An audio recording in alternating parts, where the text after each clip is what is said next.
Welcome back. We're on a training ride today for the Denver Century Ride coming right up. And joining me today is a local Coldwell Banker realtor right here out of Boulder, Brendan Del Campo. Brendan, great to have you with us. You're also a former professional triathlete. He understands bikes and he understands preparation. So on a pre-ride check, what are you checking on bikes? You know, it's a good question, Chris, and I think it's pretty basic.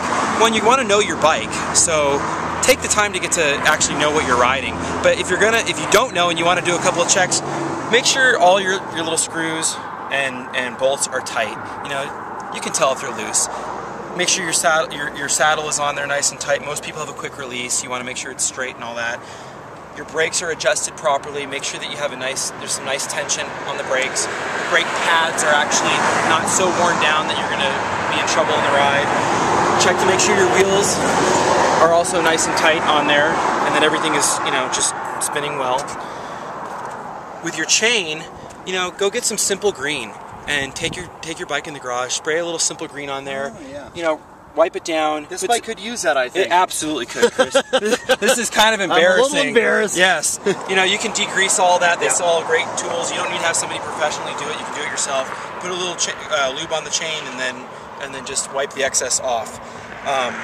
If you've got computers, which it looks like you do, you know, make sure you got batteries. They're all charged up and everything. Everybody, you don't want to be on your ride and be like, my computer's gone.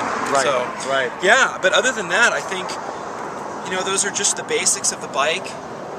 Make sure, though, that when you pack your bike up, you bring your shoes. I don't know how many people show up to these rides and they don't have their bike shoes. You don't want to do that. And also, if your bike is mounted on the top of your vehicle and you decide to go to Starbucks or something and there's an indoor parking structure, remember where the bike is.